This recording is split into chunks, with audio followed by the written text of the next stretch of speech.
Hello दोस्तों, स्वागत है आपका हमारे एबीसी मास्टर जी के चैनल पर।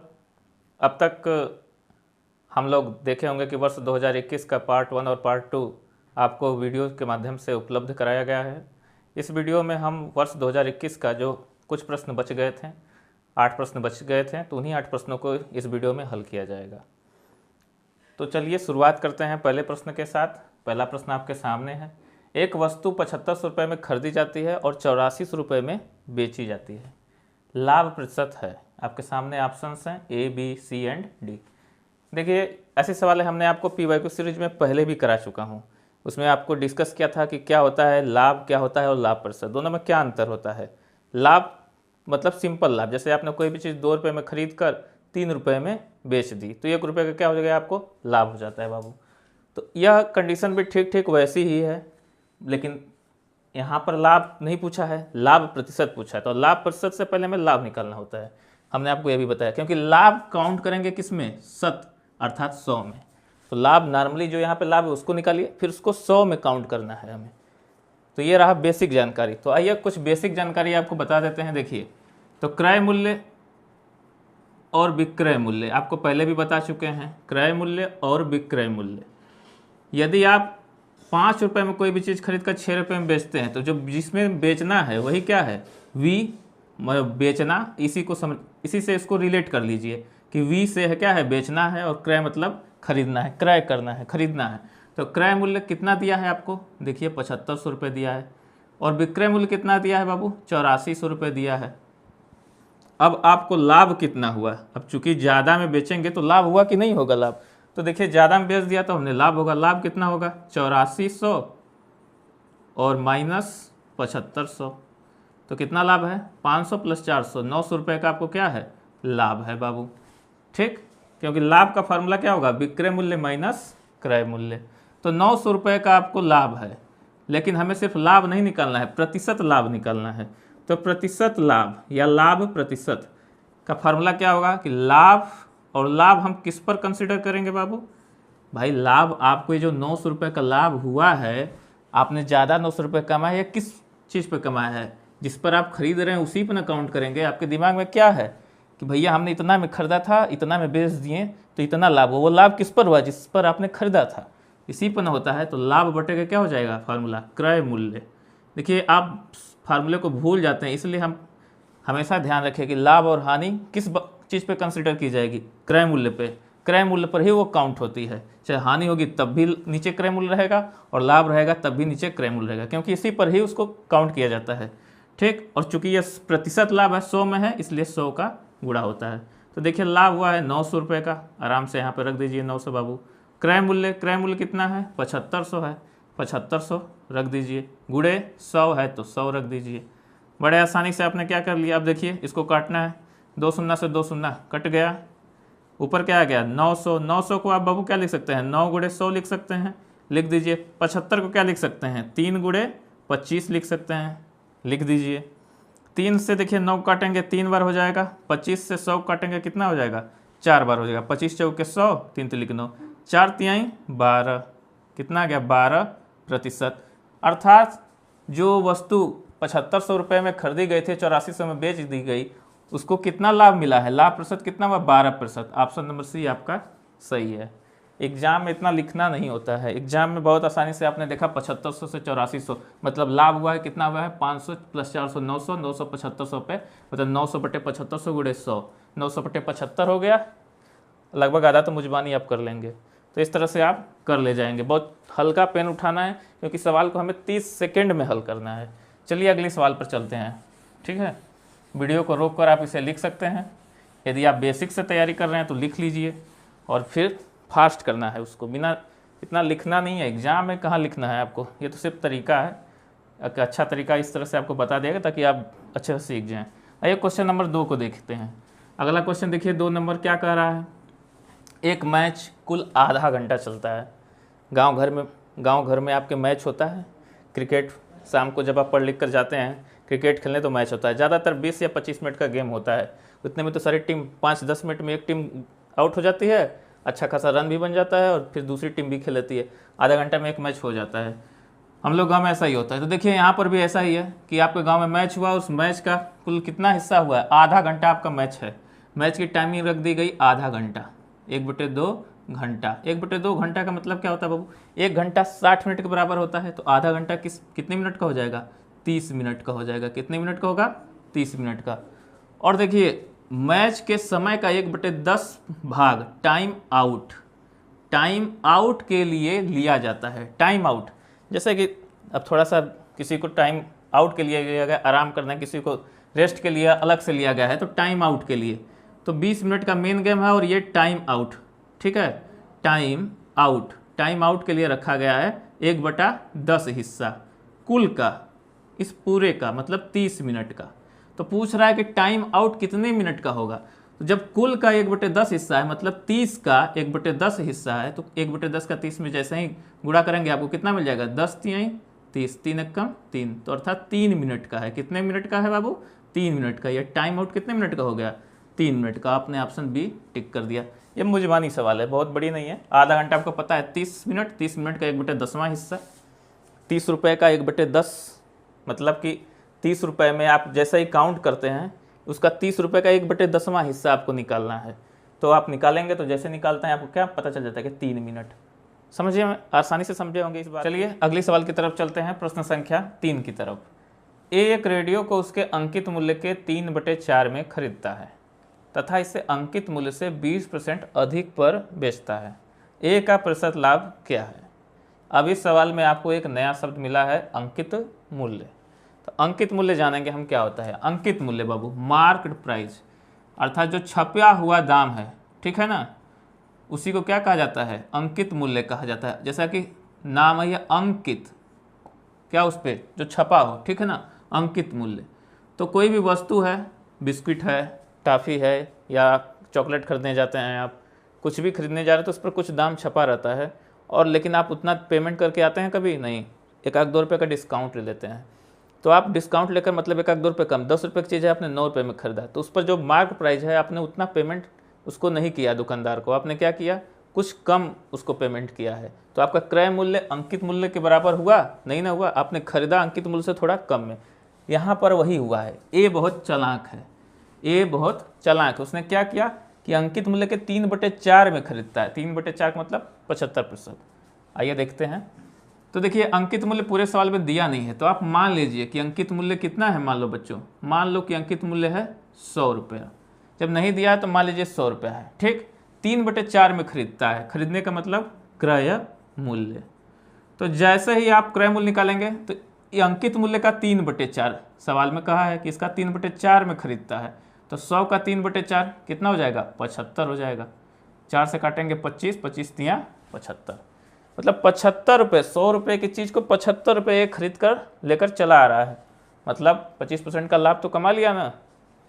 अब देखिए, लेकिन अभी इतने पे उसे संतुष्टि नहीं मिली है, आगे क्या करता है, तथा इसे अंकित मूल्य से 20% अधिक पर बेचता है।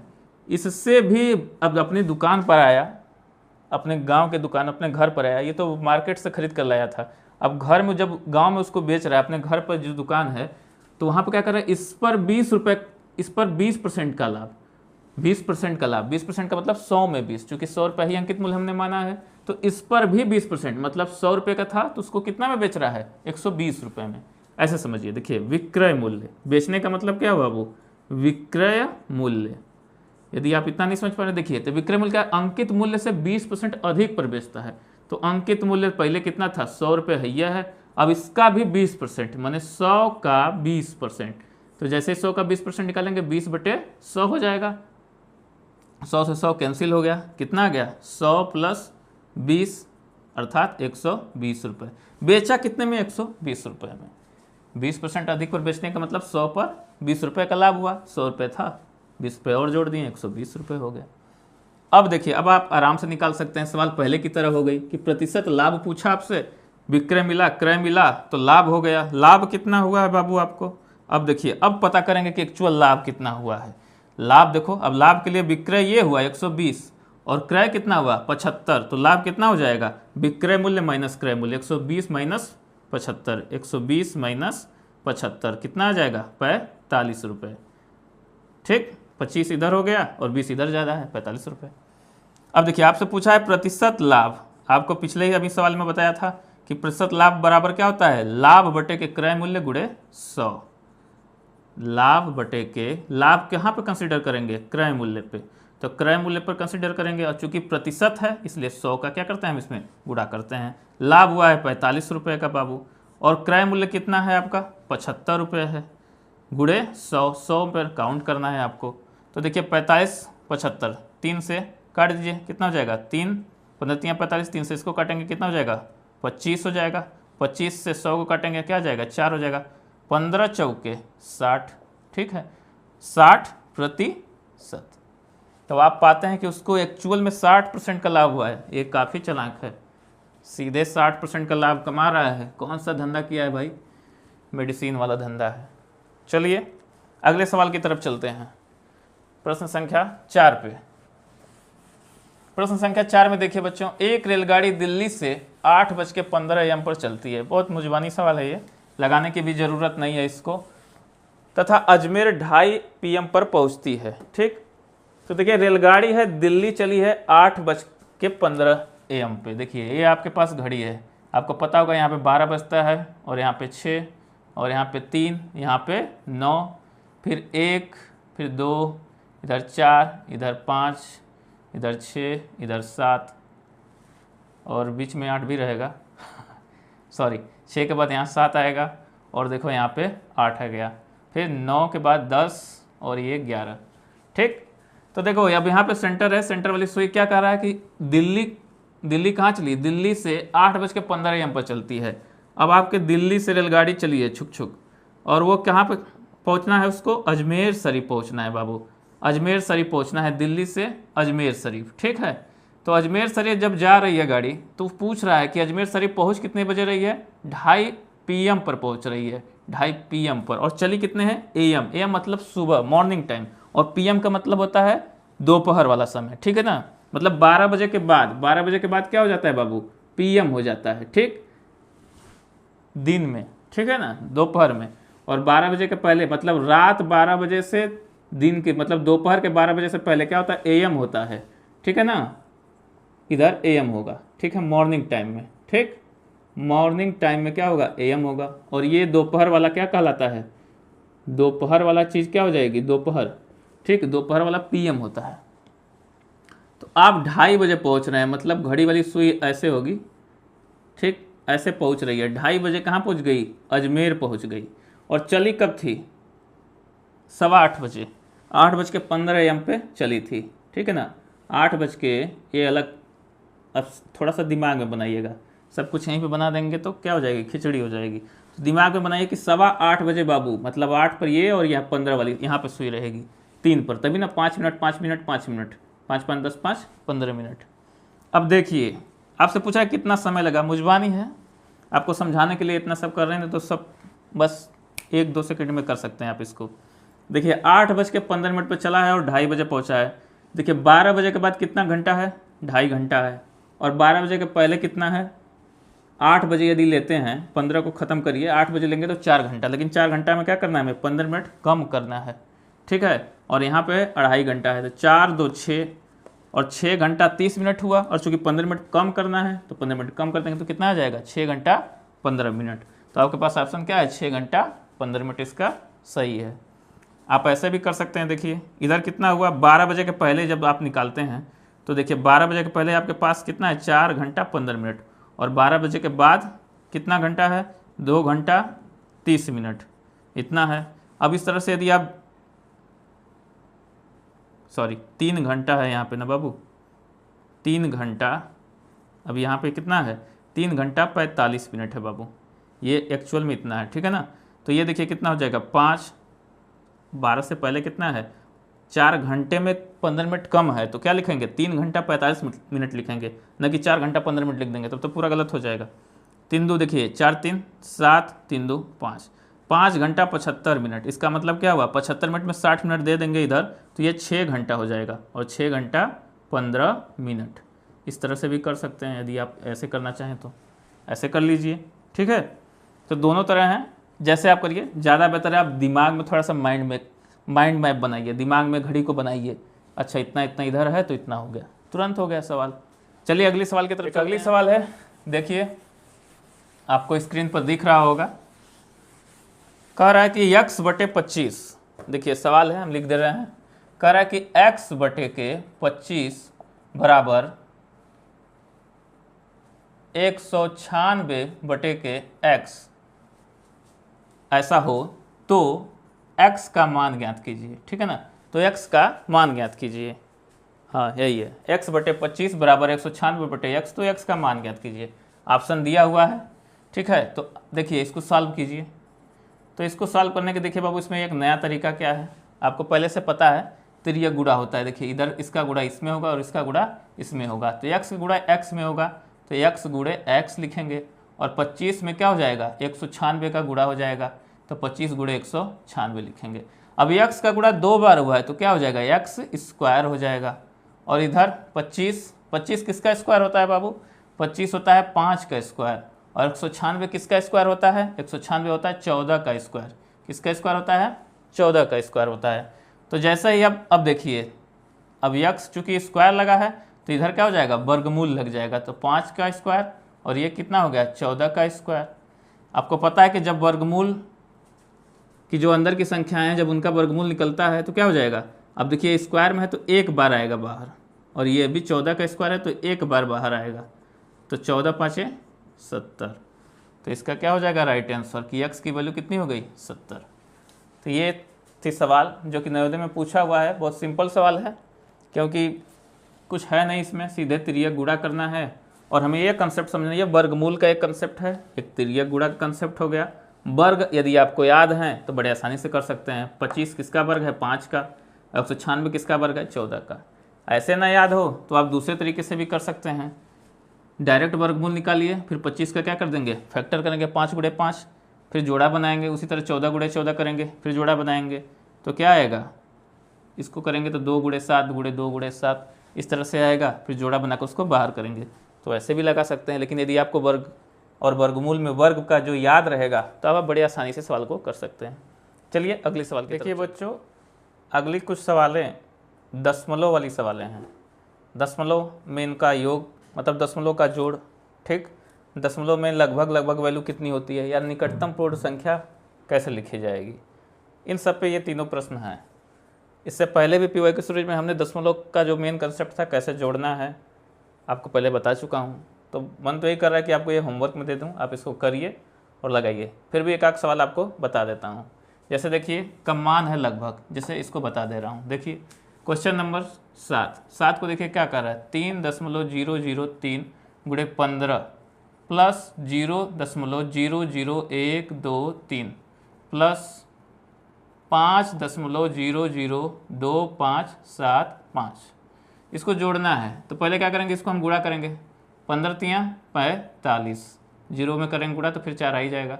15 शून्यम 0 हो जाएगा। 15 तियाँ 50 के 5 ऐसे 4, 15 शून्यम 0 4 हो जाएगा, फिर 15 शून्यम 0 हो जाएगा। 15 तियाँ 45, इतना हो गया बाबू। फिर 0.00123 प्लस 5.00255। जैसे ही आप ये करते हैं आपको क्या मिलेगा, अब देखिए, अब इसको आप ऐड करना है। आपको पहले बताए थे कोई भी संख्या पहले इन तीनों में से लिख लीजिए बड़े आराम से, 45.045। ठीक, फिर आप इसको लिखिए 0.00 है 1 2 3, लिख लीजिए बड़े आराम से। लेकिन ध्यान देना कि दशमलव के नीचे दशमलव लिखना है, यही मेन कंसेप्ट है इसका। ठीक, फिर इसको क्या करना है, फिर 5.00255 लिख लीजिए। अब हमने आपको बताया था कि जो संख्याएं थोड़ा लग रही हैं कि इसमें भरी हुई नहीं लग रहा है, इसको भर लीजिए। जैसे यहाँ पे 0 भर लीजिए, यहाँ 0 भर लीजिए, यहाँ 0 भरिए, यहाँ 0 भरिए, यहाँ पर भी 0 भरिए, यहाँ पर भी 0 भरिए, फिर आसानी से इसको जोड़ लीजिए। अब आपको लग रहा है कि नहीं ठीक है, अब दिखने में ठीक है, कंफर्टेबल लग रहा है, तो कंफर्टेबल बना लीजिए इसको 0 भर के। 5 हो गया, 7 3 10, 5 2 7, हासिल 1 8 हो जाएगा। 5 1 6 2 8, यहाँ पे 4 और यहाँ पे 0, 5 5 10 के 0 1 4 1 5।